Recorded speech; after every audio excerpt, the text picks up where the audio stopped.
안녕하세요. 내년 3월에 결혼을 앞두고 있던 예비 신부입니다. 과거형으로 적은 이유는 짐작하신 것처럼 파혼했기 때문이고요. 물론 아직 예비 신랑이었던 남자친구는 받아들이지 못한 눈치지만요. 아무튼 저는 결정을 내렸고, 그러니 예비 신랑이 아닌 편의상 남자친구라고 칭하겠습니다. 남자친구는 제 파혼 결정을 통보받고는 저한테 사람이 그러는 거 아니라면서 제가 이렇게 피도 눈물도 없는 사람인 줄 몰랐다고 저와 함께한 지난 세월들을 보상하라며 억지를 쓰고 있는데, 정말이지 다른 사람들에게 한 번쯤은 물어보려고요. 남자친구 말대로 제가 냉혈한이라 이런 결정을 내릴 수 있었던 건지 말해요. 남자친구하고는 대학교에서 만났습니다. 신입생 동기였거든요. 그런데 저희 과가 학교 내에서도 정원이 30명 남짓으로 굉장히 적은 과였어요. 그렇다 보니 남자친구하고 저는 의도했건 의도하지 않았건 시간을 같이 보내는 일이 자주 있었습니다. 겹치는 수업도 상당했고요. 그래서 누가 먼저랄 것 없이 조금씩 가까워졌고, 그러다 남자친구가 군대를 다녀오고 저는 유학을 다녀오고, 복학하고 나니까 다들 어디로 갔는지 강의실에서 아는 얼굴이라곤 서로밖에 보이질 않았던 거죠. 그래서 이후로는 더 자주 더 오래 붙어 다니게 됐어요. 그리고 자연스럽게 그 관계가 연인 사이로까지 발전하게 되었던 거고요. 그런데 결혼 이야기가 오가던 무렵, 남자친구가 제 눈을 피해 누군가와 연락을 주고받고 심지어 몰래 만났다는 정황을 알게 되었습니다. 충격이었죠. 사귀는 동안 아주 사소한 문제로도 저를 서운하게 한 적이 없었거든요. 그래서 고민 끝에 혹시 여자라도 생겼냐고 단도직입적으로 물었습니다. 그랬더니 남자친구가 펄쩍 뛰면서 그게 무슨 소리냐고 하더라고요. 그리고는 자기도 제가 왜 그런 의심을 하는지, 딱 눈치를 챘는지 한숨을 내쉬고는 실은 자기가 저에게 말하지 않은 게 있다면서 자기 부모님이 재혼하신 사이라는 거예요. 처음엔 좀 솔직히 깜짝 놀랐어요. 왜냐하면 이미 남자친구 부모님을 몇 번이나 만났었는데 두 분 사이도 너무 좋으셨고, 특히나 새어머님, 그러니까 제가 그때까지도 당연히 남자친구의 원래 친어머니라고 생각했던 그분이 남자친구를 대하시는 건 제 어머니가 저를 대하시는 모습과 별반 다를 게 없었거든요. 아무튼 남자친구는 상황이 이렇게 되었으니 더는 감출 게 뭐가 있겠냐면서 자기 이야기를 시작했고, 그 이야기는 꽤나 충격이었습니다. 남자친구의 아버님과 남자친구를 낳아주신 친어머님은 남자친구가 초등학교 때 헤어지셨대요. 그리고 그 이유는 아버님이 아닌 친어머님의 외도였고요. 아버님이 눈치를 채기도 전에 친어머님이 먼저 남자가 생겼다며 일방적으로 이혼을 요구하셨답니다. 하지만 그럼에도 불구하고 아버님은 자식까지 있는 여자가 어떻게 그렇게 쉽게 가정을 버릴 생각을 할 수가 있냐고 이혼은 못 해준다고 버티셨대요. 그러면서 지금이라도 정리하고 돌아오면 두 번 다시 입에 올리지도 않겠다. 아무 일도 없던 것처럼 용서하고 살겠다. 그렇게까지 말씀도 하셨다나요? 하지만 친어머님은 사랑 없이 못 산다. 자식도 필요 없다. 자기를 놔달라. 그래서 그렇게 결국 두 분은 이혼하셨답니다. 그런데 더 황당한 건 이혼하고 나서 보니까 친어머님이 사채를 엄청나게 빌려 쓰셨더라는 거예요. 그래서 아버님이 남자친구만 데리고 거의 야반도주하듯 이사를 가셔야만 하셨다고요. 이후로 아버님은 지금의 새어머님을 만나 재혼을 하셨어요. 두 분은 어린 시절 친구 사이였고 당시 새어머님은 사별을 하신 상황이었다고요. 남자친구 말로는 자기가 듣기에 새어머님이 더 적극적으로 다가오셨는데 그런 새어머님께 아버님이 나는 가진 게 없어서 너를 행복하게 못 해준다 하셨답니다. 하지만 새어머님은 사별한 남편이 남기고 간 유산도 있고 또 친정 자체가 워낙 잘 살던 집이라 그런 건 아무 문제가 안 된다 하셨대요. 그저 바라는 게 하나 있다면 건강하게 오래오래 옆에 있어 달라고. 아무튼 그래서 두 분이 재혼을 하게 되셨고 그때부터 남자친구가 말하길 모든 것이 달라졌답니다. 새어머님이 빚부터 시작해서 많은 부분을 해소시켜 주셨다고요. 그런데 그렇게 아버님과 남자친구가 조금씩 새로운 가정에 적응해 나가던 때 남자친구가 친어머님으로부터 연락을 받았답니다. 친어머님께선 남자친구에게 엄마가 그립지 않았냐며 미안하다고, 너만 괜찮다면 예전처럼 돌아가고 싶다 뭐 그런 말씀을 하셨다대요. 하지만 그 사실을 알게 되신 아버님께서 전부인인 친어머님을 만나서는 이제 와서 무슨 염치로 연락을 하느냐고, 어디 가서 죽더라도 아무 소식도 알리지 말라셨답니다. 그리고는 한 번만 더 우리 주변에서 얼쩡거리면 평생 후회하게 만들어주겠다 뭐 그런 식으로 경고를 하셨다고요. 이 이야기를 들었을 땐 정말 놀랐어요. 평소에 제가 뵌 아버님은 말수가 많지는 않으셔도 배려가 넘치시고 따뜻하신 분이셨으니까요. 아무튼 상황이 그랬음에도 불구하고 남자친구는 결국 친어머님을 끊어내지 못했답니다. 저한테 그러더라고요. 그래도 자기를 낳아주신 어머니인데 어떻게 아예 모른 척할 수 있었겠냐면서. 그래서 그냥 가끔 안부만 주고받는 정도로 지내고 있었다는 거예요. 최근에 연락이 잦아진 건 이래저래 어머님을 좀 도와드려야 하는 상황이었기 때문이었고요. 그리고 이런 상황을 알고 나니 솔직히 제 마음이 후련하기만 한 것은 아니었어요. 남자친구가 바람을 핀다고 생각했을 때는 화가 났고 배신감이 들었는데 바람이 아니라 복잡한 가정사가 있다고 하니 이건 뭐 헤어지기도 애매하고 안 헤어지자니 결혼을 하는 게 맞나 하는 생각도 들고, 그리고 무엇보다 제가 찜찜했던 건 남자친구가 자기가 친어머님이랑 연락하는 걸 아버님과 새어머님 두 분 모두에게 철저히 비밀로 하고 있었다는 거예요. 저는 솔직히 뵌 적 없는 남자친구의 친어머님보다 아버님과 새어머님한테 이미 마음이 많이 가 있었기에 그런 남자친구가 이해되지 않았고 한편으론 한통속처럼 보일까 걱정스러웠죠.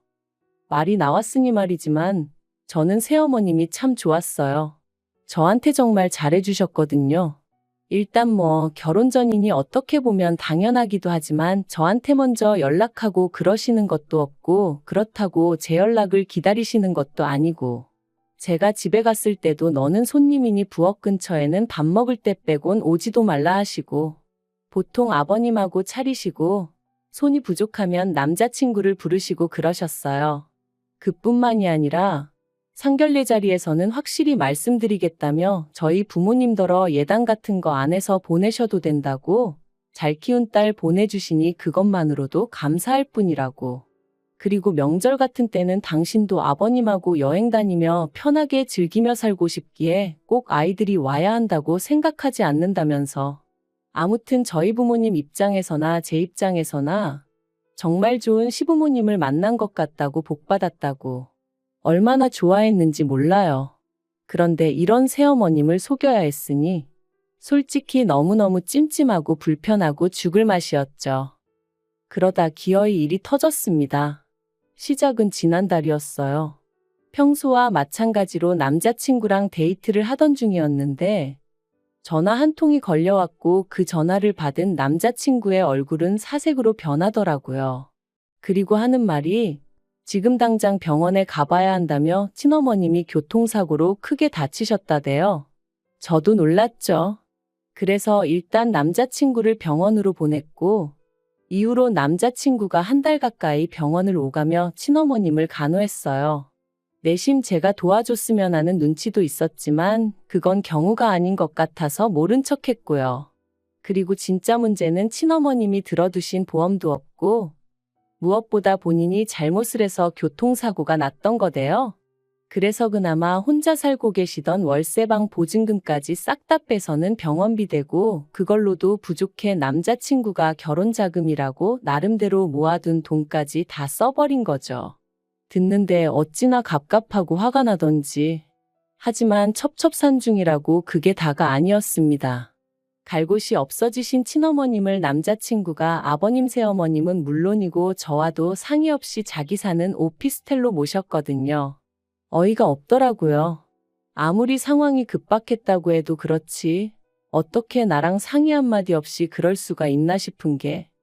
하지만 가뜩이나 심란한 사람에게 뭐라고 하기도 그렇고. 그래서 저도 최대한 화내지 않고 그럼 앞으로는 계획이 어떻게 되냐? 어떻게 할 거냐 물었습니다. 그랬더니 남자친구 말이 지금도 생각할수록 어이가 없어요. 기껏 한다는 소리가 당분간은 계속 자기 오피스텔에서 지내시게 하고 나중에 저희 결혼하고 신혼집으로 들어갈 때 그때도 모시고 갔으면 좋겠다고 했거든요. 그래서 제가 그게 말이 되냐고 했습니다. 아버님 새어머님은 너가 친어머님이랑 연락을 하고 지내는지도 모르시는데 갑자기 그분을 모시고 오겠다고 하면 어떻게 될지 상상이 안 되냐고요. 그리고 기껏 아버님이랑 새어머님은 어떻게든 남자친구나 저나 조금이라도 편하게 지내게 해주시려고 매사 배려를 해주시는데 떡하니 친어머님을 모시고 살겠다 하면 그게 곱게 보일 리가 있겠냐 했죠. 그래서 저는 절대로 그렇게는 못한다 했습니다. 말도 안 되는 일이라고요. 그리고 결국 제가 우려했던 일이 현실로 벌어졌어요. 바로 새어머님께서 친어머님의 존재를 알게 되신 거죠. 남자친구가 이제 신혼집을 구하면 오피스텔은 빼야 하니까 살던 오피스텔을 부동산에 내놨는데 부동산에서 이제 집을 보러 오니까 친어머님이 그 사람들한테 문을 열어준 거죠. 그런데 문제는 남자친구가 살던 오피스텔은 계약자며 명의가 전부 저희 새어머님으로 되어 있어요. 실제로 그분 거기도 하고요. 그러니 새로운 입주자를 들이는 과정에서 새어머님께 연락이 갔고 이런저런 대화가 오가는 와중에 매번 집에 계셔서 편했다 하니까 이게 무슨 소리냐 하면서 새어머님이 직접 오피스텔에 찾아가셨다가 친어머님을 만나게 되신 거예요. 그리고 그때부턴 정말 폭풍이 따로 없었습니다. 새어머님께서는 남자친구와 저를 불러 앉혀놓고는 언제부터 이런 깜찍한 짓을 저지른 거냐 하시며 당신은 친아들이라 생각했고 저를 며느리라 생각해서 정말 진심으로 대했는데 배신감이 너무 크다 하셨어요. 그리고는 남자친구더러 앞으로 어쩔 셈이냐고 물으셨는데 그 와중에 멍청하다고 해야 하는 건지 고집이 세다고 해야 하는 건지 아니면 눈치가 없는 건지 남자친구가 한다는 말이 그래도 자기를 낳아주신 분인 만큼 하다못해 전세 하나라도 구해드리고 싶다는 헛소리를 짓거리대요. 그런데 웃긴 건 제 남자친구지만 그럴 만한 능력이 안 되거든요. 그럴 만한 돈도 없고요. 아닌 게 아니라 신혼집도 새어머님이 해주시는 거였고 그나마 남자친구가 모아둔 알량한 돈 몇 푼 그건 벌써 병원비로 다 들어갔는데 이 와중에 친어머님한테 전세를 얻어주고 싶다니 제가 머리에 돌을 맞았나 싶더라니까요. 그러자 아버님과 새어머님 두 분 다 남자친구더러 그럼 그러라 하셨습니다. 네 능력껏 전세고 뭐고 얻어주던지 말던지 알아서 하라고요. 그리고는 단 지금 사는 오피스텔에선 최대한 빨리 짐 빼고 그리고 이제 너랑 나는 남남이다. 앞으로는 이 본가가 여기라고 생각하지 마라. 친어머니한테 잘해드려라 하며 선을 딱 그으시는데 솔직히 망했다 싶었죠. 그리고 이틀 뒤 저는 남자친구의 친어머님이란 분에게 연락을 받았습니다. 남자친구에게 무슨 이야기를 어떻게 들으셨는진 몰라도 저를 한번 만나고 싶다 하셨어요. 제가 어떤 사람인지 궁금하기도 하고 당신 며느리감이라니 빨리 보고 싶다면서 말이죠. 그리고 솔직히 여기서부터 이미 거부감이 들었습니다. 그렇지만 이때만 해도 남자친구랑 헤어져야 하는 건지 어째야 하는 건지 어떤 결정도 내리지 못한 와중이었기에 일단 친어머님을 만나게 되었죠. 그런데 친어머님이 이런저런 말씀을 하시다가 그래서 혼수나 예단 같은 건 어떻게 하기로 했었냐입니다. 그래서 혼수는 제가 해가고 예단은 안 해가기로 했었다 하니까 그래도 그건 경우가 아니지 않냐면서 그런데 당신도 딱히 필요한 건 없고 그러니까 일단은 혼수고 예단이고 현금으로 가져오랍니다. 그 돈하고 제가 사는 원룸 전세보증금하고 더하면 우리 세 식구 살 곳 하나 못 구하겠니? 하시면서 말이죠. 너무 기도 안 차서 이건 뭐라고 대꾸를 해야 하나 싶대요. 그래서 우리 셋이요 하고 되물었습니다. 그랬더니 옆에 있던 남자친구가 그럼 상황이 이런데 어쩌겠냐며 저더러 좀 이해를 해달라는데 이건 아니다 싶었죠. 그래서 제가 남자친구에게 아무래도 이건 아니라고 했습니다. 너를 내가 사랑하는 건 맞지만 나는 가족관계도 중요하다고 생각하고 금전적인 부분도 무시할 수 없다고 본다. 그런데 지금 보아하니 너무 많은 것들이 달라졌고 그래서 이 결혼은 적어도 당장은 못하겠다 했습니다. 그랬더니 남자친구가 한다는 말이 저더러 이렇게 단칼에 자기를 잘라낼 수 있냐는 거예요. 그래서 그럼 어쩌겠냐고. 네가 네 엄마한테 끌려다니듯이 설마 나도 너한테 끌려다닐 줄 알았냐. 그런데 남자친구가 이러지 말고 같이 가서 아버님과 새어머님한테 한 번만 빌어보재요. 두 분 다 저를 워낙에 좋아하셨으니 저까지 같이 가면 한 번쯤은 용서해 주실지도 모르지 않냐면서 말해요. 그리고 남자친구 친어머님은 그래 할 수 있는 건 다 해보라고. 네 아빠가 그렇게 인정머리 없는 사람은 아니라며. 어떻게 보면 이 모든 상황이 친어머님 때문인데 정작 본인은 얼마나 태연하시던지 우라가 치밀대요. 그리고 저는 남자친구 등살에 못 이겨 결국 남자친구 집에 찾아갔습니다만 결과부터 말씀드리자면 문전박대를 당했어요. 새어머님이 경찰을 부르셨거든요. 남자친구고 저고 꼴도 보기 싫다 하시면서 한 번만 더 찾아오면 또 신고할 거라고 엄포를 놓으시는데 뭐 말 그대로 희망이 안 보이더라고요. 그래서 그냥 문자로 그간 잘해주셔서 감사했다. 죄송하다고만 남겨놨어요.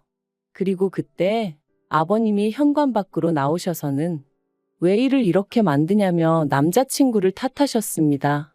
그리고는 앞으로는 뭐 아무것도 기대하지 말라고.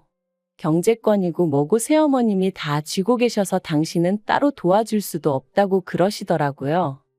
그리고 그 꼴까지 보고 나니 정말 뭐라 할 말이 없었습니다. 그래서 남자친구에게 너도 이제 네가 무슨 짓을 한 건지 알겠지 하고는 헤어지자 했어요.